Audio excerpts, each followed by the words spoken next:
પંચદશો અધ્યાય પુરુષોત્તમ યોગ.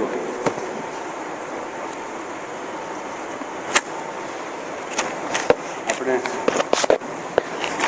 ચોથો શ્લોક કરતા હતા.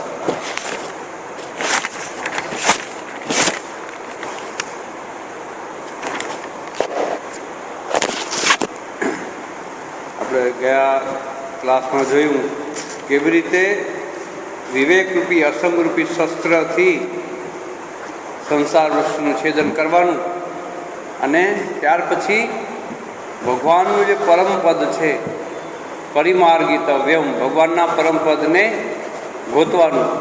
આપણું મૂળ જે ધામ જે છે, આપણું મૂળ સ્વરૂપ, આપણે ખરેખર ઈશ્વરના અંશ છીએ, ભગવાનના જ આપણે અંશ છીએ, બીજા કોઈ છે જ નહીં. એવી દૃઢ ધારણા આપણામાં આવે. પરિમાર્ગિતવ્યમ, આપણે એ ભગવાનના જે મૂળ સ્વરૂપ સાથે આપણે એક થઈ જઈએ. એના માટે આપણે તમેવ ચાદ્યમ પુરુષમ પ્રપદ્યે, એ ભગવાન આદિ પુરાણ પુરુષ જે છે, જેના અંશરૂપી આપણે બધા છીએ, એના આપણે શરણે થઈએ. અને આ જે પ્રવૃત્તિ જે છે, એટલે કે સંસારની પ્રવૃત્તિ પ્રસૂતા થયેલી છે, સંસારની પ્રવૃત્તિ થયેલી છે, એ શું છે? એ ઈશ્વરમાંથી થયેલી છે. અને એવા ઈશ્વરને હું શરણે જાઉં, જેથી કરીને આજે પરમપદ જે છે, પરમપદ જેને આપણે ગોતવાનું છે ઈશ્વરનું, એના માટે આપણે કોશિશ કરીએ છીએ, જેથી કરીને આપણે આ સંસારમાં ન નિવર્તંતિ ભૂય, ફરી પાછા આપણે આવશું નહીં. એવું આપણે ગયા ક્લાસમાં આપણે જોયું. ભગવાને જે તત પદમ તત્ પરિમાર્ગિતવ્યમ યસ્મિન ગતા ન નિવર્તંતિ ભૂય તમેવ ચાદમ પુરુષમ પ્રબદ્ધે યત પ્રવૃત્તિ પ્રસૂતા પુરાણી. આપણી એક એવી અનોખી યાત્રા જે આધ્યાત્મિક સાધક છે એના માટે છે. સંસારમાં ડૂબેલો છે, રચ્યો પચ્યો છે, એની યાત્રા નહીં થાય. પણ જેને જેવી રીતે શ્રીમદ ભાગવતમાં કીધું છે કે આપણે જે સંસારમાં જે લોકોને ઈશ્વર પ્રત્યે થોડીક, સંસાર પ્રત્યે થોડીક, ભગવાન પ્રત્યે થોડીક આસક્તિ છે, ભગવાન પ્રાપ્ત કરવાની ઈચ્છા છે, પૂરો સંસારમાં ડૂબેલો નથી અને પૂરેપૂરો વૈરાગ્યવાન પણ નથી. શ્રીમદ ભાગવતમાં કપિલ મુનિએ કીધેલું છે. તો એવા જે મનુષ્ય છે, જેને આપણે સાધક કહીએ છીએ, કે જે સંસારમાં પૂરો ગળાડૂબ નથી લેવો, એકદમ પૂર્ણ સંસાર સિવાય બીજું કંઈ વિચારતો જ નથી. એને ભગવાન શું, પરમપદ શું, એને ગોતવાનું શું, હું બ્રહ્મ શું, આવામાં પડવાનું જ નથી. જેવી રીતે ઠાકુર કહેતા હતા, કાદવી માછલી. કાદવી માછલી જેમ જ્યારે માછીમાર ઝાડ ફેંકે, કાદવી માછલી એવી હોય, કાદવમાં લઈને કૂંપી જાય, સંસારમાં એકદમ ડૂબી જાય, એને પડી ન હોય જગતમાં એને. તો આવા માટે નહીં, પણ જે સાધારણ સાધક જે છે, જેને ભગવાન પાસે થોડીક પણ તાલાવેલી છે, સંસારમાં પૂરો ડૂબ્યો નથી અને પૂર્ણ વિવેક વૈરાગ્યવાન પણ નથી, છતાં પણ એને સંસારથી પર જવાની ઈચ્છા છે. એવા માટે આ જે અનોખી યાત્રા છે, એક અનોખું પદ પ્રાપ્ત આપણે શોધવાની વાત કરી હતી. એવું પરમ પદ જે છે ઈશ્વરનું આપણે શોધવાનું છે. હવે આ જે પરમપદ જે છે, જેને મુમુક્ષુ જે છે, મુમુક્ષુ એટલે જેને મોક્ષની ઈચ્છા છે, સંસાર તરી જવાની ઈચ્છા છે, મુમુક્ષુ ભાઈ શરણમહમ પ્રપદ્યે, હું મુમુક્ષુ છું, મારે મનમાં નક્કી કરવાનું છે કે મારે આ સંસાર ઓળંગી જવાનું છે, આ સંસારમાં રહેવાનું નથી. આવો જે મુમુક્ષુજી છે, જેમાં ઈશ્વરીય બુદ્ધિથી, જે પોતાની જે તીક્ષ્ણ બુદ્ધિ છે, એ બુદ્ધિ શેનો પ્રકાશક છે? એ પરમેશ્વરની જ પ્રકાશક છે, ભગવાન જ એના બુદ્ધિના પ્રકાશક છે. એવો જે સાધક જે છે, એ એવા ગુરુને શરણે જાય છે, એને કહે છે કે તમે મને ઉપદેશ આપો તો હું આ સંસાર સાગરને પાર કરી જાઉં. તો આવો જે પરમપદ જેમણે પ્રાપ્ત કર્યું છે, જેણે આવા પરમ પદ પ્રાપ્ત કર્યું છે, એવા જે સાધક, એવા મહાન આત્માઓ, એના સંસ્કાર શું, એ લોકો કેવા હોય છે? એ આપણે અહીંયા જોવાનું જે છે.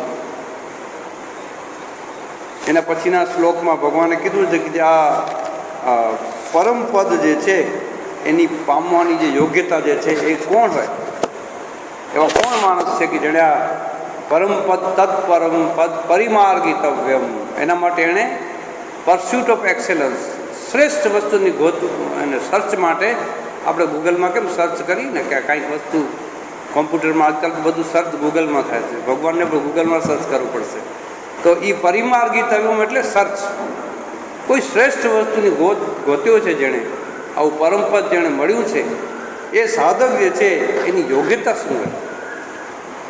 ભગવાને અર્જુનને યોગ્યતા કીધી છે એના પછીના શ્લોકમાં કે આ સંસાર બંધનમાંથી જે મુક્ત થઈ ગયા છે, જેને ફરી સંસારમાં ન નિવર્તનતી ભૂય, હવે પાછા નથી આવવાના.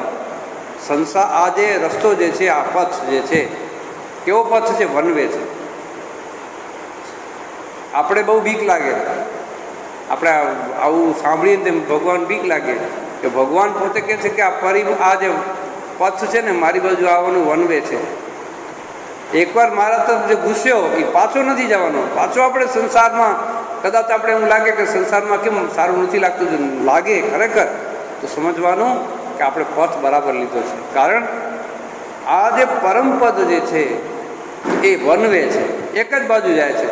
એને સામેથી આમ આવી ન શકા, ન નિવર્તનથી ભૂય, પાછા કોઈ આવી નહીં શક્યા. રસ્તો એવો છે. એટલે લેતા પહેલાં વિચારવાનું. ક્ષુરસ્ય ધારા નિશિતા દુરત્યયા દુર્ગમ પથ તત્કવયો વદંતી. દુર્ગમ પથ તો છે. જે લોકોએ આ પથમાં આગળ વધ્યા છે, જેને સંસારથી ભગવાન તરફ આગળ વધ્યા છે, ધ્રુવ પ્રહલાદ સુદામાને ઓઢી છે ને ચદરિયા, આ જે ઈશ્વરનું ભગવાનની જે ચાદર જે છે આ લોકોએ ઓઢી. કેવી? મતલબ આ ઈશ્વરનો જ પથ જે છે, એટલે વન વે કીધું છે એક સાધકે કે આ તો ભાઈ એકવાર ઘૂસ્યા પછી રિટર્ન નથી થવાતો નથી. પછી આપણે કહીએ કે ભગવાનનું નામ બરાબર લઈ લઈએ પછી સંસાર કરશું, તો એ ભૂલ છે. એટલે એ પથમાં આપણે ચડતા પહેલાં વિચારવું પડશે કે આ વન વે પથ છે. સુદામા ચોક જવું તો અહીંયાથી જવાય, પાછું ફરીને જવું પડે. આપણે આ પથેથી જવાય નહીં, રાત 12 વાગ્યા સુધી ન જવાય. એટલે આ જે પથ જે છે કેવો પથ છે? એક સાઈડમાં ઈશ્વર તરફ આગળ વધી ગયા. ઈશ્વર તરફનો પથ એવો છે, ઠાકુર કહેતા હતા કે જે બીજ હોય, બીજને આપણે એકવાર બાળી નાખીએ પછી એમાંથી નવો છોડ ન થાય. સંસારનું બીજ એકવાર બળી જાય ઈશ્વરના કૃપાથી, ભગવાનની કૃપાથી, આ પરમપદ પરિમાર્ગિતવ્યમ, પરમપદને ગોતતા ગોતતા, અન્વેષણ કરતાં કરતાં પછી આપણે એમાંથી સંસારરૂપી વૃક્ષ નહીં થાય, સંસારરૂપી ડાળી નહીં થાય, કુંપળ નહીં થાય, કાંઈ નહીં થાય. પછી આપણે કહીએ કે મારો વંશ વહેલો ટકી રહે. ભગવાન જેને પકડે છે એનો વંશ નથી રાખતો. સાધકો કહે છે કે જેણે ખરેખર ઈશ્વર જેને પકડે છે બરાબર, એનો પછી વંશ નથી રહેતો. આપણે સંસારમાં બધાને વંશ માટે આપણે કોશિશ કરી કે મારો વંશ વહેલો ટકી રહે, તો ભગવાનનો જે પ્રિય છે એનો વંશ વહેલો ટકી નથી શકતો. આ બધા સાધકો કહી દીધું છે. પાછા ફરતા નથી. ત્યાંથી ઠાકુર કહેતા હતા ને, કાળા પાણીએ જે જહાજ જાય એ પાછા ન ફરે. એ ત્યારે કહેતા હતા, હવે તો નથી. પણ કહેવાનો મતલબ શું છે? કાળું પાણી એટલે કે એવો રસ્તો એ પાછા નથી આવતા. એમ કહેવાય ને, સબ તીર્થ વાર ગંગા સાગર એક બાર. બધા તીર્થ કરી આવો, ગંગા સાગરથી પાછા ફરશો કે નહીં નક્કી નહીં. કારણ કે એ વખતે ગંગા સાગર બહુ દુર્ગમ હતું. જતાં જતાં માણસ ખતમ થઈ ગયા છે. કાં તો પહોંચ્યા પછી ક્યાંક ડૂબી જાય. ઘણા આપણે આ યુગમાં આપણે ઘણા 7-8 વર્ષમાં આપણે જોયું છે કેટલા બધા એક્સિડન્ટ થાય ત્યાં. બધા ડૂબી જાય, કેટલા મરી જાય. આપણે આંખોની સામે જોઈ છે મૃત્યુ થઈ ગયા. તો ભગવાન શું જોવે છે? ન પરિમાર્ગિતવ્યમ ન નિવર્તનતી ભૂયા. એ પાછા નથી આવતા. ગંગા સાગરમાં ન્યાય લીધું, ખતમ થઈ ગયા, એનો હવે જન્મ નથી. આપણે જોઈ છીએ કે તો મરી ગયા, પાણ ડૂબી ગયું. આપણી આંખો છે સંસારની દૃષ્ટિએ જોવાની વાત છે. પણ જે ખરેખર સાધક જે છે એણે એક પથમાં જવાનું છે, આ દુર્ગમ પથમાં પાછું આવવાનું નથી. ભગવાન કહે છે અને કોમળામાં જઈ શકે જેની પૂરી શરણાગતિ હોય, જે પૂરું સરેન્ડર. આપણે ગયા વખતે જોયું ને, નરસિંહ મહેતાની વાત કરી, પૂરેપૂરું જેને શરણાગતિ હોય, એને ખબર છે કે મારી કુંવરબાઈનું મામેરું કરવાવાળો આવશે. હુંડી લખી દીધી, દ્વારકામાં કોઈ ન ઓળખે બાપા એને, પણ તોય લખી દીધી. એને ખબર છે આ ભગવાન હુંડી પૈસા આપશે. હવે ક્યાં સામર્થ્ય છે, કોઈ હતા જ નહીં, પણ એને શરણાગતિ હતી કે મારો ભગવાન મને પાછો નહીં વાળે. આવી જે શરણાગતિ જે છે, અહંકાર વગર મુક્તપણે જે ભગવાનનું શરણ લે છે, એ જ આ પરમ પદને પ્રાપ્ત કરે છે. અને શરણાગતિ વગર આપણે ભગવાનનું, જો આપણે શાસ્ત્ર સાંભળીએ, શાસ્ત્રમાં કહેવાય છે જો શરણાગતિ વગર આપણે સાંભળીએ તો એ વાંજણું કહેવાય. કોઈ સ્ત્રીને પુત્ર ન હોય તો લોકો એને કોઈ સારા સૌભાગ્ય કર્મમાં બોલાવે નહીં કે વાંજણી સ્ત્રી છે, એનાથી કાંઈ ન થાય. તેમ શરણાગતિ છે, ભગવાનનું આપણે સાંભળીએ, ગીતા સાંભળો, કથામૃત સાંભળો, ભાગવત સાંભળો, જ્યાં જાઓ, શ્રીમદ ભાગવત ચાલતું હોય, રામચરિત માનસ થતી હોય, મહારાજ બાપુ કરતા હોય, ડોંગરે મહારાજ ભાગવત કરતા હોય, પણ જો મારું ઈશ્વર પ્રત્યે શરણાગતિ ન હોય, મારું એ પરમપદ માટેની કોશિશ ન હોય, તો એ સાંભળવા જેવું જ રહ્યું. લાખો લોકો સાંભળે છે, કાંઈ નથી થતું, કોઈનું કાંઈ નથી થતું. લાખો માણસો રામચરિત માનસ સાંભળવા જાય છે, પાછા હતા એવા. ગંગામાં નાહી, ઠાકુર કહેતા હતા ગંગામાં નાહવા જાઓ એટલે બધા પાપ બધા ઝાડ ઉપર બેસી જાય, પાછા નાહીને બહાર નીકળો પાછા પાપ આવીને લાગી જાય. કારણ કે શરણાગતિ વગર શ્રમણ વાંજણું છે એમ કહેવાય છે. તો ઈશ્વરની શરણાગતિ થાય તો જ આપણો અહંકાર જાય, અને તો જ આપણે આ પરમપદ માટે કોશિશ કરી શકીએ. તો જે લોકોએ આ પરમપદ જે છે ને આપણું ભજન, સદગુરુ શરણ વિના અજ્ઞાન તિમિર ટળશે નહીં. તો આવા કોઈ સદગુરુ જે છે, સદગુરુ કયો જે લોકો આત્મજ્ઞાન પ્રાપ્ત કર્યું છે, આવા કોણ છે? ભગવાને પાછું કીધું છે અહીંયા કે આવા જેની એક કોની ક્વોલિટી છે, આવા ક્યાં માણસો છે જે લોકોને આ પરમપદ મોક્ષ જે છે પ્રાપ્ત કર્યું. નિર્માણ મોહા જીતસંગ દોષા અધ્યાત્મ નિત્યા વિનિવૃત્ત કામા દ્વંદ્વૈર વિમુક્તા સુખ દુઃખ સંગૈ ગચ્છન્તિ અમૂઢા પરમમ પદમમ અવ્યયમ તત્. તો આ લોકો કોણ છે, એના સંસ્કાર શું? આપણે ભક્તિયોગના આપણે ગુણ જોતા હતા. અદ્વૈષ્ટા સર્વભૂતાના મૈત્ર કરુણ એવ ચ નિર્મમો નિરહંકાર. અધ્યાત્મનો પથ એવો છે, એમાં નિર્મમ, માન અપમાનનો બોધ ન હોવો જોઈએ. નિર્મમ નિરહંકાર, કોઈ અહંકાર નહીં. સમ દુઃખ સુખ ક્ષમી, સુખ અને દુઃખ દ્વંદ્વ જે છે, જેટલા દ્વંદ્વ સંસારમાં છે એનાથી પર રહે એ સાધક હોય. તો એ શું કહે છે ફરી પાછું? નિર્માણ મોહ, જેનામાં માન નથી, મોહ નથી, સંસાર પ્રત્યે મોહ નથી. હું officer, IAS officer, class 1 officer, હું ગયો, મને સન્માન ના આપ્યું. આજે માનનું ભૂખ આ સાધક હોય એમાં ન હોય. રામકૃષ્ણ દેવ એક જગ્યાએ ગયા હતા અને જમવા બોલાવ્યા હતા કલકત્તામાં. તો બધા બેસી ગયા, એને ખૂણામાં ક્યાંક પેલી ખાડ હોય ને, ખાડ જૂના જમાનામાં, એની બાજુમાં ક્યાંક બેસાડી દીધો. હૃદયરામ કહે છે, અરે મામા આ શું અહીંયા બેસાડી દીધા, હાલો આપણે બી. એ કે ચૂપ બેઠો રહે, ભાડું કોણ આપશે? માન નથી. ક્યાંય ભાડા માટે ગયા હતા, પણ એનું નિર્માણ મોહા, માન નથી. કેવા ઘરે આપણે રામકૃષ્ણ દેવને ભગવાન ન માનીએ, સાધક જ માનીએ, તો કેવા હૃદયરામને કીધું ચૂપચાપ બેઠો રહે, ખાઈ લે જે મળે. આપણે ભાડું કોણ થશે? દક્ષિણેશ્વર પહોંચવાનું છે રાત્રે, ભલે ને ખૂણામાં બેસાડ્યા. એક આટલા ભગવાનના સાધક જેને મા કાલીના દર્શન થયા છે, કદાચ ભૂલ વસાત જે ભક્ત, આટલા બધા લોકો, આપણાથી ભૂલ થાય ઘણીવાર. લગ્નના બહુ મોટો પ્રસંગ હોય, કોઈ કેવા માણસને આપણે થોડોક ખ્યાલ રહી જાય, પણ એ માણસ જો સાચો હોય તો એની મનમાં ન લાગે. ઠીક છે, વ્યસ્ત છે ને, કાંઈ વાંધો નહીં, આપણે સાઈડમાં બેસી જઈએ, આપણે જમીને નીકળી જઈએ. તો નિર્માણ મોહા જીતસંગ દોષા. તો જે પરમપદ પામવાની જે યોગ્યતા જે પુરુષમાં, કેવા પુરુષ હોવા જોઈએ? આ અહીંયા ગુણો કીધા છે. મોક્ષ જે મુક્તિ જે નિર્વાણ માર્ગ છે એના માટે નરસિંહ મહેતાએ બહુ સરસ કીધું છે, મોહ માયા વ્યાપે નહીં જેને આ ભક્તના લક્ષણ છે. મોહ માયા સંસારની માયા એનામાં વ્યાપ થયેલી નથી હોતી. જીત સંગ દોષા, જેના સંગ અને દોષ, સંગ દોષ એટલે આસક્તિ. આપણને સંસારમાં બહુ આસક્તિ છે બધાને, અમે હોય કે તમે હોઈએ, બધા કોશિશ કરે છે આસક્તિ દૂર કરવાની. કોઈક થોડી કરી શકે, કોઈક વધારે કરી શકે. સંસારના પદાર્થોમાં આસક્તિ જ્યાં સુધી નથી જતી ત્યાં સુધી આપણને સંસારમાંથી રહેશું સંસારમાં, ભલે ને સવાર સાંજ ભગવાનનું નામ કરી બધું કરી. આપણે શું કરીએ છીએ? જે સંસાર વિનાશી છે, જેનો નાશ થઈ જવાનો છે, ખબર છે કાલે પણ નથી રહેવાનું. કેવું જાણ છે? આવતીકાલે ન સ્વત, આવતીકાલે આ વૃક્ષ સંસાર વૃક્ષ નથી રહેવાનો, આવતીકાલે રેફરન્સ છે.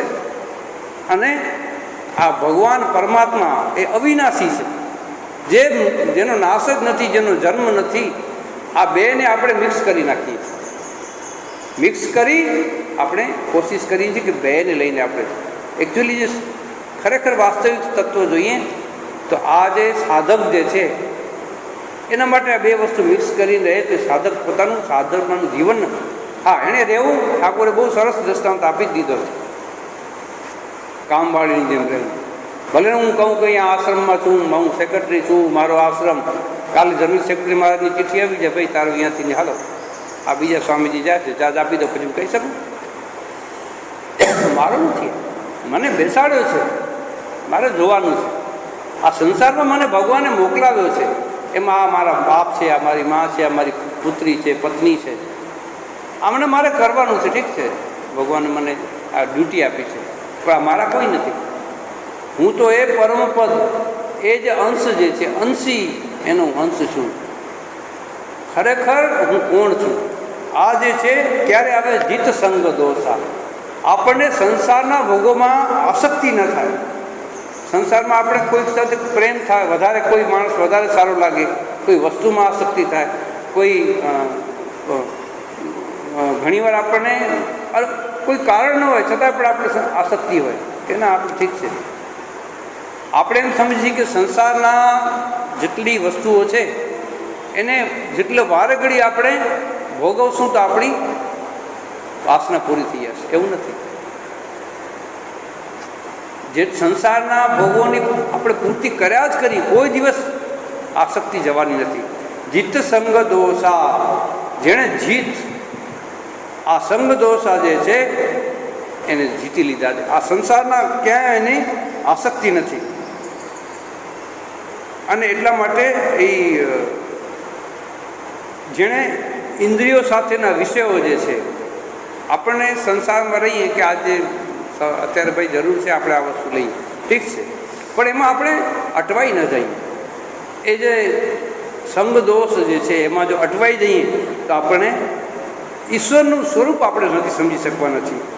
અને એનાથી જે સંગ થાય પછી વસ્તુ જેનાથી આપણે આસક્તિ થઈ જાય કોઈ વસ્તુથી, એ વસ્તુથી આપણો છિન્ન થઈ જાય, આપણાથી દૂર થઈ ગયો, બસ પછી આપણને એમ થાય કે આ શું, પછી આપણને એમ થાય કે જગત આપણા ઉપર આવી પડ્યું છે, મારાથી નીકળી ગયો, મારો અમુક જણ વયો ગયો, મારું ઘર આમ લૂંટાઈ ગયું. પણ જો આપણે સ્થિર બુદ્ધિ હોઈએ, ઈશ્વર તરફ આપણી એકદમ પૂર્ણ દૃષ્ટિ હોય અને જીત સંગ દોષા, આપણે આ જે એટેચમેન્ટ એને આપણે જીતી લીધા હોય તો સંસારમાં આવું ઘણું થયા કરે, ઠીક છે, કાંઈ વાંધો નહીં.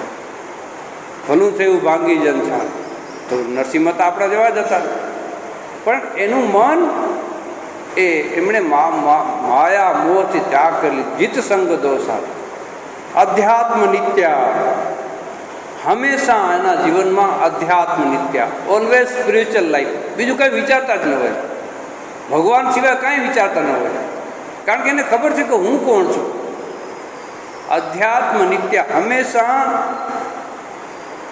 આધ્યાત્મિક જીવન. જો આપણે વેદાંતની વાત કરીએ તો વેદાંત તત્વ જે શું છે? હું જે છે પરમાત્માનો અંશ છું, અહમ બ્રહ્માસ્મિ. આ ભગવાનનો અંશ છું એ જ સબસમય વિચાર. અહર્નિશમ રાત દિવસ આપણે ઈશ્વરનો અંશ છું વિચારતા રહીએ, એ કી છે. અને બીજું, જે લોકો ભગવાનના ભક્ત જે છે પૂર્ણ, એ લોકો વિચારે બસ આ જગતમાં ભગવાન સિવાય કાંઈ નથી, જે છે એ બધું ભગવાન છે અને એનો હું અંશ છું. ભગવાન વેદ વ્યાસે સરસ મજાનું કીધું, શ્લોકાર્ધેન પ્રવક્ષ્યામિ યદુક્તમ ગ્રંથ કોટિભી બ્રહ્મ સત્યમ જગન મિથ્યા જીવો બ્રહ્મૈવ ના પરા. અડધા શ્લોકમાં મારે કહેવાનું છે. વ્યાસ કહે છે, હું ખાલી અડધા શ્લોકમાં જ બધું તમને જગતનું સત્ય સમજાવી દઉં. શું?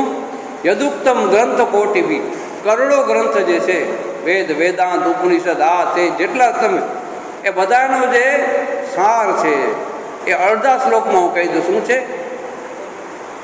જીવો બ્રહ્મૈવ ના પરા, બ્રહ્મ સત્યમ જગત મિથ્યા. આ જગત છે એ નથી અને જીવો બ્રહ્મૈવ ના, આપણે બધા જીવ છીએ, આપણે ઈશ્વર બ્રહ્મ સિવાય બીજા કાંઈ નથી. રામકૃષ્ણદેવ કહેતા હતા, બંગાળીમાં જ કહેતા હતા, માયરી બોલછી, ખરેખર કહું, સોગંદપૂર્વક કહું છું, ભગવાન સિવાય આની અંદર કોઈ નથી. કથામૃતમાં વાંચજો. કહેતા હતા કે ખરેખર બોલું છું, સોગંદથી બોલું છું કે આ શરીરની અંદર, આ ખોડિયાની અંદર ભગવાન સિવાય કાંઈ નથી. કેટલા મહાન, આપણે સમજી શક્યા નથી ઠાકુરને. તો એ કહે છે, ભગવાન કહે છે અધ્યાત્મ નિત્યા, ઓલવેઝ, હંમેશા એનગ્રોસ. શેમાં? આધ્યાત્મિક જીવન, બીજું કાંઈ નહીં. બધી જ વસ્તુઓ ઈશ્વરને લઈને. આજે ઠીક છે, મારા ઘરમાં કોઈ ગુજરી ગયું, ભગવાનની ઈચ્છા હશે, બહુ મોટી વસ્તુ છે આ, એમને એમ ન થાય. આના માટે બહુ મહેનત કરવી પડે. આપણે હું એમ બોલી દઉં, આ તમે સાંભળી લો, સત્ય વસ્તુ આપણે કહી છીએ, પણ આજે પ્રેક્ટિસમાં આવવું જોઈએ. અધ્યાત્મ નિત્યા, હંમેશા ભગવાનની વાત કરવા. ઠાકુરના કથામૃત વાંચીએ, ભલે ને બહુ ઓછા સમયનું રેકોર્ડિંગ થયું છે. પછી સ્વામી વિવેકાનંદ જ્યારે નાના હતા ત્યારે એના એ કહે છે, એ જોયું છે. એમ જ લાગે કે ભગવાન, ઠાકુરે ભગવાન સિવાય કંઈ વાત જ નથી કરી. હંમેશા ભગવાનની જ વાત કરતા હતા. કાંઈ પણ હોય, ચર્ચા કરતા હતા કે આ બધું સારું નહીં, સંસારની ચર્ચા કરવી સારી નહીં, થોડું ભગવાનનું નામ કરો. હાથ તાળી પાડીને, તમે હાથ તાળી પાડીને ભગવાનનું નામ લો, પાપ પક્ષી ઉડી જશે. જ્યારે પણ કંઈ કહેતા હતા ઠાકુર. તો એટલા માટે આજે એનું મન છે ને અભેદ થઈ જાય છે. સમદર્શી, સર્વદર્શી, ભગવાનને જ બધી જગ્યાએ જોવે છે. જ્યાં જ્યાં નજર મારી ઠરે યાદી ભરી ત્યાં. ભગવાન મારી જ્યાં જ્યાં નજર થાય છે. ભલે કવિ કલાપી એના પ્રેમિક માટે લખ્યું, પણ સત્ય શું છે? જે સાધક છે, અધ્યાત્મ નિત્યા, હંમેશા સવારથી કરીને રાત સુધી જ્યારે સૂવે ત્યારે એનું જીવન અધ્યાત્મમય હોય, આધ્યાત્મિક જીવન. એને લઈને છે. જશોદામાં જ્યારે ભગવાન કૃષ્ણ નાના હતા, એને લઈને જ એનું જીવન હતું. તો જ્યારે ઠાકુર પાસે ગોપાલની માં આવતા હતા, તો એણે કીધું, મને તો મારા ભત્રીજામાં બહુ મને પ્રેમ છે. તો તું એને કૃષ્ણ માની આખો દી તારે એને કરવાનું. એટલે વૈષ્ણવો શું કરે? ભગવાનને લઈને, નાના કૃષ્ણ, નાના જે લોકો વૈષ્ણવ એકદમ હોય, બંગાળમાં જોયા છે, અહીંયા આપણે જોયા છે, નાના કૃષ્ણને લઈને ફરે, ટ્રેનમાં લઈને જાય, એને નવરાવે, એને ખવરાવે. લાઈફ છે, ભલે ને ઘણાને હસવું આવે, પણ ખરેખર જો એને ઈશ્વરમાં પછી બીજી વસ્તુ, એ પછી બીજું છે કે પછી સંસારમાં એ પાછા એન્ગ્રોઝ હોય, ઠીક છે, પણ એ લોકોને દેખાડવા માર કરતા હોય, જે કરતાં પણ એનું મન તો ભગવાનમાં તો છે.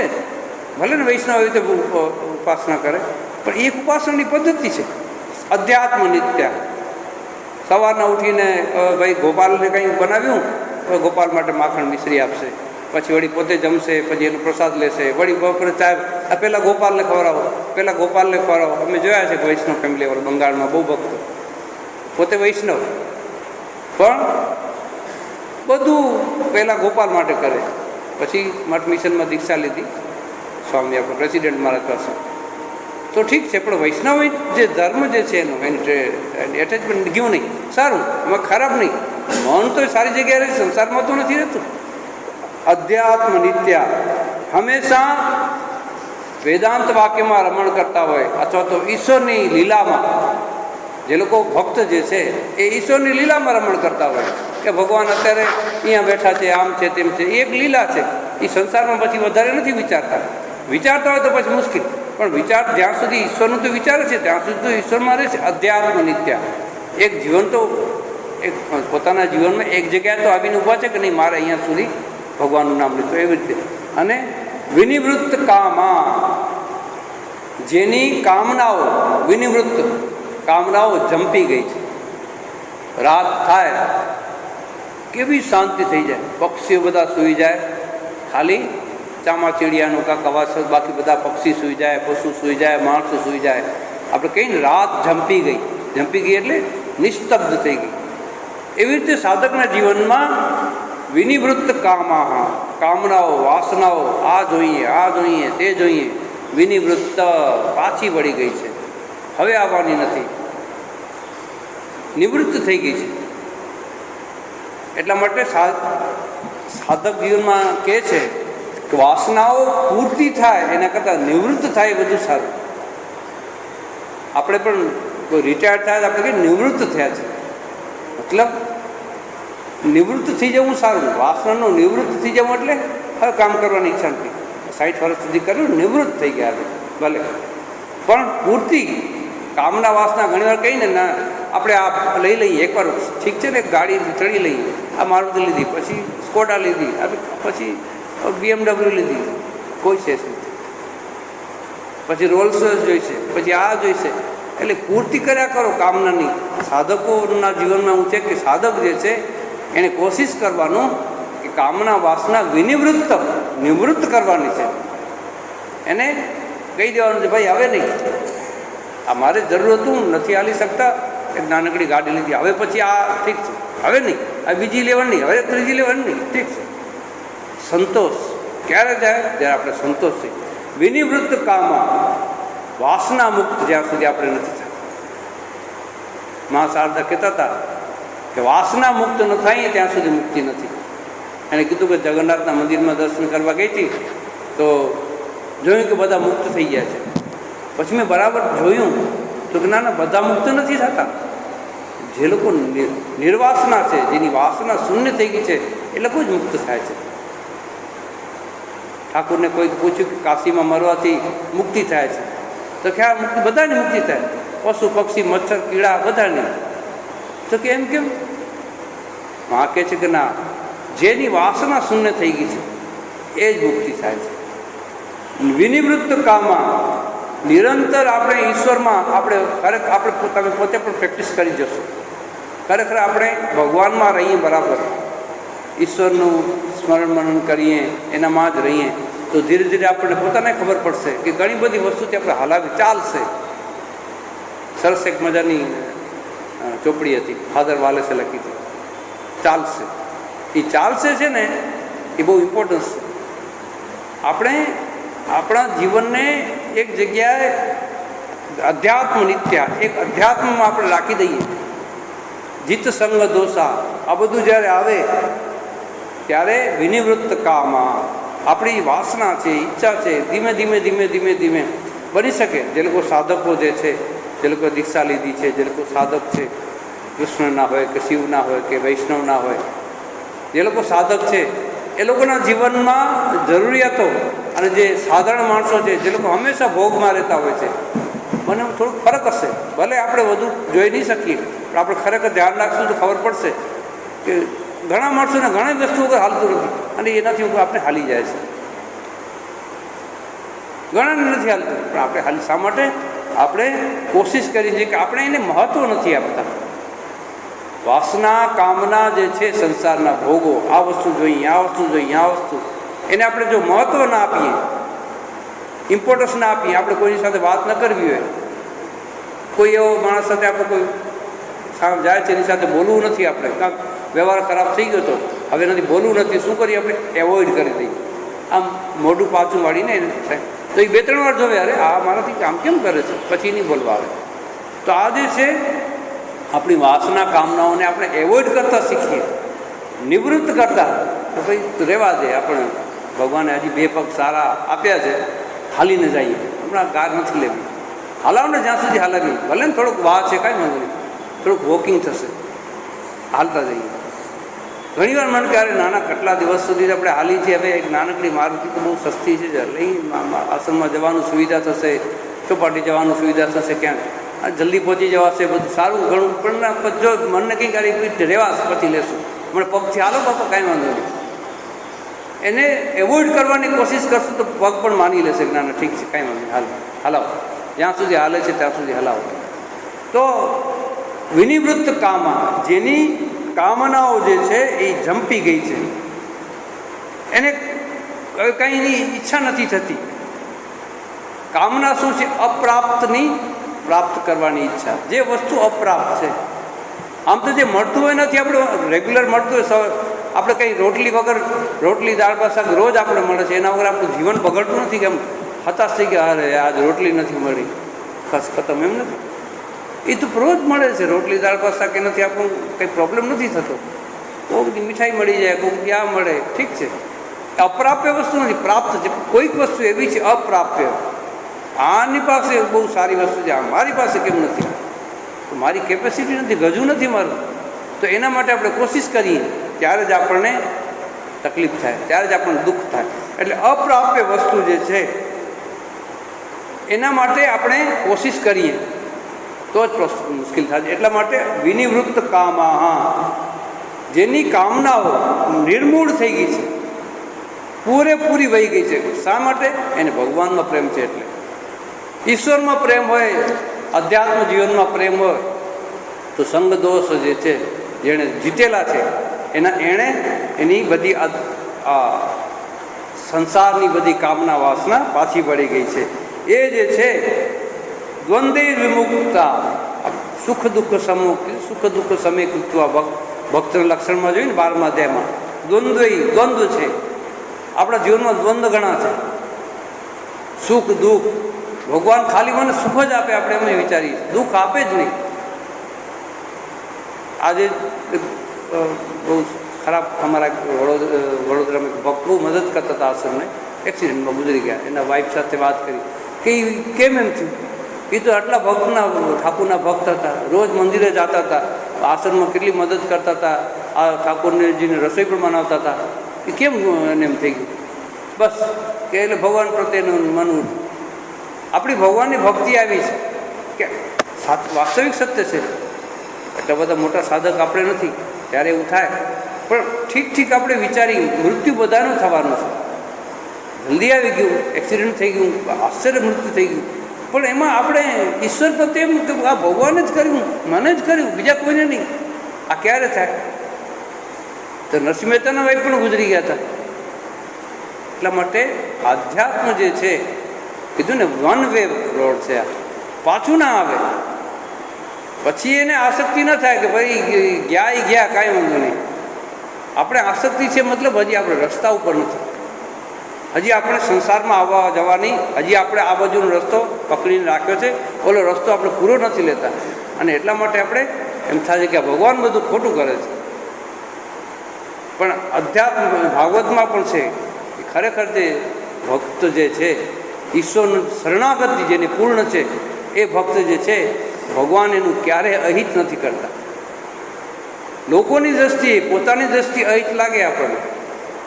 નહીં કલ્યાણ કૃત કશ્ચિત દુર્ગતિમ તાત ગચ્છતિ, ભગવદ્ ગીતા ભગવાને કીધું છે. જે ખરેખર જગતનું કલ્યાણ ઈચ્છે છે, જગતમાં કંઈક સેવા કરે છે, એનું ભગવાન કોઈ દી અહિત નથી કરતો. તો પછી પતિ ગુજરી ગયા એટલે અહિત થઈ ગયું એવું નથી. આપણી દ્રષ્ટિ નથી આવતી. આપણે અધ્યાત્મ નિત્ય વિનિવૃત્ત કામા પૂર્ણ રીતે આપણે એ પથ ઉપર ચડ્યા નથી. અને એટલા માટે આપણે સંસારની વસ્તુ જ બધી આપણને સારી લાગે છે કે સંસારમાં મને આ મળે તો જ ઈશ્વર મારો સારો. ભગવાનને હું પ્રાર્થના કરું કે ભગવાન મને આ પ્રાર્થના કરું છું, મને આપી દે તો તું મારો ભગવાન, નહીં તો મારો ભગવાન નહીં.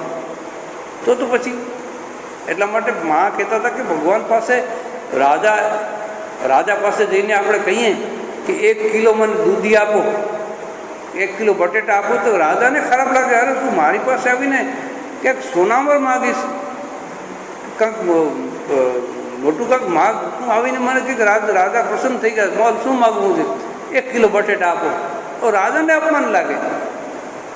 તો ભગવાન પાસે શું માગવાનું? આપણે ભગવાન પાસે આ સંસારની વાસના કામનાઓ માગીએ છીએ, એટલે ભગવાનને પણ બિચારાને દુઃખ લાગે છે. ત્યારે મારી પાસે આવીને માગે તો આ છે, મારી પાસે પરમપદ તત પરમપદ પરિમાર્ગિતવ્ય, મારી પાસે આવીને પરમપદ માગ. એટલે ભગવાને વિવેકાનંદજીને મૂક્યા, જા માને આજે મંગળવાર છે, શનિ મંગળવારે જે માગ મળે. હું આ જઈને માગી નથી શકતા કે તને 3 વાર મોકલાવ્યો, તો હું શું કરું? સાક્ષાત મા જગદંબા મારી સામે ઊભા છે, તો વિચારું છું ખાલી મારા શું માગીશ? એના પાસે સંસાર માગીશ? બસ એટલું જ માગવું, મારા મોઢામાંથી નીકળતું જ નથી. એટલે તું ભક્તિ વૈરાગ્ય એ બધું માગું છું. એ કે તારા ભાગ્યમાં નથી, સુખ શું થાય? જા, તું માંડ પ્રાર્થના કરીશ, તને રોટલી અને જમવાનું અને બીજી તકલીફ નહીં થાય. મોટા ભાત કાપડ, બાંગ્લામાં કીધું, મોટા ભાત કાપડનો અભાવ નહીં રહે. મતલબ તારું સંસારનું ધર્મ છે એ ચાલશે, એટલું તને આ મળી રહેશે. તારા ભાગ્યમાં સંસારનું સુખ લખાયેલું નથી, હું ક્યાં જાઉં? ભગવાન શિવ અને પાર્વતી એકવાર જતા હતા નંદી ઉપર બેસીને, તો એક માણસ બિચારો ગરીબ કઠિયારો બહુ મહેનત કરી, માથામાં લાકડાની ભારો લઈ પરસેવેથી રેબઝેબ થઈને આવતા હતા. શિવે કહ્યું કે પ્રભુ, આ તમારું જોવો તો ખરો, આટલા આખું જીવન લાકડા કાપી કાપી થાકી ગયો, છોડો એને, કાંક કાપો. એ કેના ભાગ્યમાં સુખ નથી, જો જવું છે રૂપ બદલાવી એના રસ્તામાં સોના મોણનો પોટલો, એ જે રસ્તાથી જશે રાખી દીધો. હવે તો કઠિયારો જાતો જાતો એને ઓછીતું થયું શું કે રોજ તું આંખ ખોલીને જાઉં છું, આજે આંખ બંધ કરીને જાઉં, રસ્તો ક્રોસ કરી જાઉં છું કે નહીં? બસ આંખ બંધ કરીને હાલવા માંડ્યો, પોટલી વહી ગયા આગળ. શિવજીએ કીધું, આના ભાગ્ય સુખ નથી, હું શું કરું? બોલ. ઠાકુરે કીધું, તારા ભાગ્યમાં સંસારનું સુખ નથી, માં તને ક્યાંથી દે? તારે તો જગતનું કામ કરવાનું છે. અમેરિકા જઈને ભારતના ધર્મનો તારે જય જયકાર કરવાનું છે, કેટલા લોકોની સેવા કરવાની છે, વટવૃક્ષ થવાનું છે તારે. અને તું BMW બેઠો રહે તો કેમ હાલે? એ તો ત્યારે ઠાકુરે એમ કીધું કે સમાધિમાં, એ તો ઠાકુર સમાધિમાં કહેતા હતા. એટલે સાધક જે છે, સાધકનું જીવન બહુ વિચિત્ર હોય, ખબર ન પડે આપણે. અને એટલા માટે કહે છે કે જે ભક્ત જે છે, ભગવાન સિવાય ને કાંઈ ન ખપે, કાંઈ ન ખપે, ભગવાન જ જોઈ, બીજું કાંઈ જોઈ જ નહીં. મેરે તો ગિરિધર ગોપાલ દૂસરો ન કોઈ, કાંઈ ન જોઈ. એ આ જે કન્ડિશન છે ને, આવી બહુ અઘરી છે. અને એટલા માટે ભગવાન કહે છે કે વિનિવૃત્ત કામા દ્વંદ્વ વિમુક્તા, દ્વંદ્વ છે જગતના, સુખ દુઃખ, શોક આનંદ, આ બધા જે દ્વંદ્વ જે છે એનાથી મુક્ત થવાનું છે. કોણ? જે લોકોએ આ પરમપદ પ્રાપ્ત થયું છે, એની ક્વોલિટી શું? જે લોકો આ પરમપદ પરિમાર્ગિતવ્ય જેને ગોત્યું છે, ખબર કેમ પડે? ચિત્ત પ્રજ્ઞસ્ય કા ભાષા સમાધિ સસ્ય કેશવ, એ લોકો કેમ ચાલે, કેમ બોલે? આ જે લોકો ભક્ત હોય, ભક્તનું લક્ષણ શું? એને કંઈ શીંગણા ઉગે? માએ શારદાએ શું કીધું? શારદા માએ કે આધ્યાત્મિક જીવન આપણે જીવીએ તો આપણે શું શીંગણા ઉગવાના છે? કે આ બે શીંગડાવાળા બેન આવે છે રામકૃષ્ણ મિશનમાં જતા હશે? ના, એવું નથી. ખબર ન પડે, ખબર ન પડે કે આ ભગવાનના ભક્ત છે, ખબર ન પડે. એટલા માટે કે છે કરીને દ્વંદ્વ વિમુક્તા, એને કોઈ દ્વંદ્વ સાથે લેવા ન દેવા. સુખ આવે તો આવવા દો, દુઃખ આવે તો આવવા દો. આપણે તુકારામની વાત કરીને ના, બેન બહુ કજિયાવાળા, ઘરના બહુ કજિયાવાળા હતા, બહુ કજિયા કરતા. શેરડીનો સાંઠો લઈ આવ્યા ને એક જોરથી માર્યો, 2 ટુકડા થઈ ગયા. એટલે વાહ, તો આગળથી કેવું છે ને કે આપણે 2 જણા ખાશું, એકલા ખાવાની તમને ઈચ્છા નથી તો 2 જણા ખાશું. તો એને એમ નથી કે મારી પત્નીએ મને શેરડીનો સાંઠો માર્યો, હમણાં જ છૂટાછેડા. અરે વાહ, આ તો ભગવાને, તુકારામ કહેતા હતા કે ભગવાન મારા પર કેટલો કૃપાવાળ છે, મારી કર્કશા પત્ની મળી તો હું ભગવાનને યાદ કરી શકું છું, વિઠ્ઠલમાં રહી શકું છું. વિઠ્ઠલ વિઠ્ઠલ વિઠ્ઠલા. કર્કશા પત્ની ન મળી હોત તો ભોગમાં પડી ગયો એના જીવનમાં, એણે કીધું છે. તો ભક્ત જે છે એની કોઈ અનુકૂળ સ્થિતિ હોય, કોઈ પ્રતિકૂળ સ્થિતિ હોય, એને કાંઈ પડી ન હોય, એને કાંઈ ન પડે. નરસિંહ મહેતા ગયા કુંવરબાઈની જાનમાં, તો એવું ઘર હતું, મચ્છર ને મકોડા ને આ ને તે બેઠા છે, કાંઈ વાંધો નહીં, આખી રાત ભજન કરશે. મને તો તકલીફ ત્યાં બધું ભાવ પ્રચાર મિટિંગ થઈ હતી ને, આપણે ભક્તો કેવા આવે, જો બધા સારા સારા ઘરના. હવે અહીંયા તો કંઈક ત્યારે તે દિવસે 2 એક નાઇટ કંઈ મળતું હતું નહીં, એટલે આપણે બાળાશ્રમમાં આપણે ગોઠવ્યું હતું. તો બાળાશ્રમમાં એક રાત રહેવાની, એટલે કોઈ સફાઈ પૂરી નહીં કરી હોય કે અમે તો જોઈ આવ્યા તો ખબર નહીં લાસ્ટ મોમેન્ટમાં કરીએ છીએ કે નહીં. ગાદલા હતા એમાં વાસ આવતી હતી. હવે બહારના ગાદલા તો એવા જ હોય ને. પછી નાના નાની જીવાત હતી બિચારા નરસિંહ મહેતાની જેવી. તો કે મહારાજ આજે 3 વાગ્યાથી ભજન કરતા હતા. 3 વાગ્યાથી ભજન શું થયું? એ કે અમે તો બધા ભક્ત છીએ તો શું થાય, નરસિંહ મહેતાની જાનમાં આવ્યા છીએ. હવે તમે એમાં રાખ્યા હતા. મેં કીધું મેં તો ક્ષમા માગી. નાના તમે ક્ષમા નહીં માગો ને અમે લગ્નમાં જઈએ છીએ ત્યાં આવવું જોઈએ છે મહારાજ. અમે લગ્નમાં જઈએ કોકના આવા જ ગાદલા હોય, જમવાની થાળીઓ ઉડકેલી ન હોય, એટલે એ તમારે એમાં કાંઈ નવું નથી. હવે ન મળે તો તમે શું કરો? હા મેં કીધું તો અહીંયા સૂઈ ગયા તમને ગાદલા બેસાડી રાખી દીધા. આપણી એ બાથરૂમ થોડો પ્રોબ્લેમ છે, 40-50 જણાને કેવી રીતે સવારના પરમાં, એટલે ત્યાં કર્યું હતું. તો કહેવાનો મતલબ છે કે પ્રતિકૂળ પરિસ્થિતિ છે પણ આનંદ લઈ. મને બહુ સારું લાગ્યું. ડૉક્ટર ધડુક જુનાગઢના બધા દીક્ષિત ભક્ત છે બધા. મારા આજે 3 વાગ્યાથી અમે ભજન કરતા હતા, ઠાકોરની વાતો કરતા જ નથી. અરે વાહ, બહુ સારું કહેવાય. કારણ શું કે કોઈની નિંદર જ નથી આવી. એ કે મચ્છર, નાની નાની જીવાત ગાદલામાં સૂઈ તો વાસ આવે. અને અવાવરું ઘર હતું. બિચારા નરસિંહ મહેતાને જ્યાં ઉતારો આપ્યો તો પૂછતો નરસિંહ મહેતાનો ઉતારો શું થાય? હવે અવાવરું જગ્યા. પણ નરસિંહ મહેતા કે ઠીક છે, કાંઈ વાંધો નહીં. ગરમ પાણી અને કુંવરબાઈના સાસુડીએ પાણી આપ્યું, ગરમ ઉકળતું પાણી. કે મહેતાજી નાહી લો. કે બેન આ તો ઉકળતું પાણી છે. કે અમારી પાસે જે વ્યવસ્થા નાહી લો, કાંઈ વાંધો નહીં. કે વરસાદનો રાગ ગાઈ લીધો, મેઘ મલાર ગાયો, વરસાદ પડ્યો, નાહી લીધો. ભગવાનને કાંઈ ન જોઈએ, ભગવાન સિવાય કાંઈ ન જોઈએ. આ ભક્ત જે છે અનુકૂળ હોય પ્રતિકૂળ પરિસ્થિતિને લઈને જીવન જીવે. આપણે પ્રોબ્લેમ છે સંસારમાં, આપણે આ દ્વંદ્વમાંથી જતા નથી. અને એટલા માટે આપણે ખરેખર આધ્યાત્મ જીવન જે છે ને, ઈશ્વરનો જે પ્રસાદ જે છે, આધ્યાત્મિક જીવન છે ને ઈશ્વરનો પ્રસાદ. પેડા કંઈ પ્રસાદ નથી, જરાક મોઢામાં નાખીને સંદેશ. ઠાકુર કહેતા મીઠાઈ ખાઓ, પેટની નીચે ગયા પછી તો મળ થવાનું છે. પણ ઈશ્વરનો જે પ્રસાદ છે, જે આધ્યાત્મિક જીવન, આધ્યાત્મ લાઈફ, એને માણવાનો આનંદ એ કોણ માણી શકે? નિર્માણ મોહા જીતસંગ દોષા અધ્યાત્મ નિત્યા વિનિવૃત્ત કામ દ્વંદ્વે વિમુક્તા. જેને દ્વંદ્વ જ નથી, જેના જીવનમાં સુખ દુઃખ એવું કંઈ છે જ નહીં, એ લોકો જે છે જે ગમે જગતગુરુ દેવ જગદીશને ચેતણો કરો ભોગ કરવો. આ કન્ડિશન કંઈ એક જન્મમાં ના આવે. નરસિંહ મહેતા તો કેટલા જન્મ પછી નરસિંહ મહેતા થવાય? એમને પણ થવાય. કેટલા જન્મથી ઠાકોરે સરસ વાત કરીને, નારદજી જતા હતા ભગવાન વિષ્ણુને મળવા. રસ્તામાં 2 સાધક, એક સાધક કે ભાઈ પૂછી તો આવજો મારા કેટલા જન્મ બાકી છે. બીજા સાધક કીધું આપણા કેટલું બાકી છે ખાતામાં, જોઈ તો આવજો પ્રભુને, પૂછી આવજો.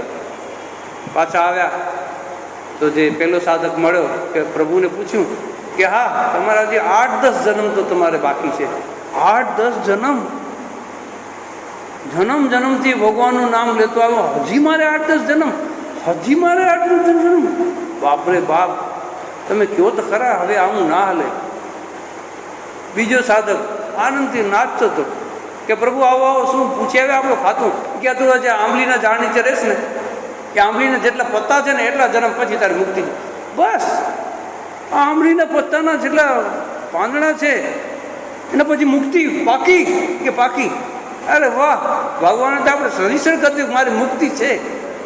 આકાશવાણી દેખ, તું હમણાં જ મુક્ત છે. આ છે દ્વંદ્વ સુખ દુઃખ વિનિવૃત્ત કામા.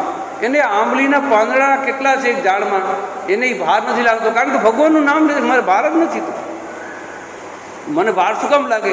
હું આખું જીવન મારું ભગવાનમાં જ ચલાવું છું. અધ્યાત્મ નિત્યા, ભગવાન નારાયણ નારાયણ નારાયણ. તો પછી ભલે બે ઝાડ થઈને આંબલીના પાંદડા થાય તોય મને વાંધો નથી. અને ઓલો એને ભગવાનનું જીવન ભાર થઈ ગયું. આટલા વર્ષોથી ભગવાનનું નામ જન્મથી લેતો આવું છું, હજી મારે 8-10 જન્મ કાઢવાનો છે. અરે રામ રામ રામ રામ. મુક્તિ એમ ન થાય. મુક્તિ તમારો ભાવ કે છે ને, ભગવાન ભાવ જોવે, ભગવાન આપણો ભાવ જોવે. શું ધરાવ્યું છે ને જોવે. કે 7 પકવાન મંદિરોમાં જે આવે ફળવું આવશે ને, તો કેટલા 32 જાતના ભોજનને શું કહેવાય? અન્નકૂટ. તો એવું મનમાં નહીં રાખવાનું કે ભગવાન અન્નકૂટ માટે આવ્યો છે. ભગવાન તો એ વિદુરજીના ભાજી માટે આવે, સબરીના બોર માટે ભગવાન ભાવનું ભૂખ્યો છે કે અન્નકૂટ માટે નથી આવતું. આપણે ક્યાંય નથી વાંચ્યું. દુર્યોધનના અન્નકૂટ નથી ફેંકી દીધું એને. એટલે કંઈ યાદ નહીં રાખતા કે અન્નકૂટમાં જઈએ એટલે ભગવાન બેઠા છે, જરાય નહીં. તમે ઘરે અન્નકૂટનો દિવસ છે, મારા ભગવાન ભલેનું જરાક શાક વગારી એક રોટલી કરી સરસ ઘી ચોપડી, ભગવાન એ મારું અન્નકૂટ છે. મારું ભગવાન અહીંયા જ બેસે, એ ન બેસે ને ઉમાં બેસે, એ ભગવાન જોઈતો નથી. રામ શું કીધું તુલસીદાસે કીધું મદન ગોપાલના મંદિરમાં કે આ વાંસળી નહીં હાલે, તમે તીર ધનુષ હાથમાં લ્યો તો આપણે ખબર પડે તો તમે આપણા ભગવાન ન તો ભગવાન નહીં. આજે શરણાગતિ વગર બધું વાંધણું. દોષય વિમુક્તા, દ્વંદ્વ દોષ છે એનાથી મુક્ત થઈએ તો જ આપણે ભગવાન મારું બધું મંગલ કરશે, આ ભાવ તો જ આવે. અને તો જ આપણે વિનિવૃત્ત દ્વંદ્વે વિમુક્તા ગચ્છન્તિ મૂઢા પઢમ અવ્યયમ તત્, એની વ્યાખ્યા આપણે આવતા વખતે કરશું. એટલે ઈશ્વરને શરણાગતિથી ભગવો. ભલે ને આપણી થોડીક ભક્તિ હોય, પણ એ થોડીક ભક્તિમાં પૂરેપૂરું મીઠાશ નાખવાની. થોડીક મીઠાશ નહીં, ભલે ને આપણે થોડુંક કરતા હોઈએ. ભલે સવારે ભગવાનનું જપ આપણે 2 માળા જ કરીએ તો એ 2 માળામાં એવી મીઠાશ ભરી દેવાની ને તો ભગવાન નીચે આવી જાય, કોઈ માળા રાખ, હું આવી ગયો.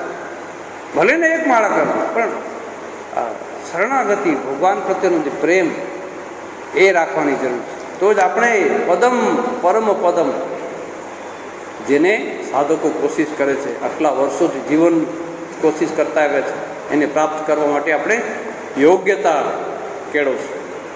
તો આજે અહીંયા આપણે પૂરું કરશું. હવે આવતા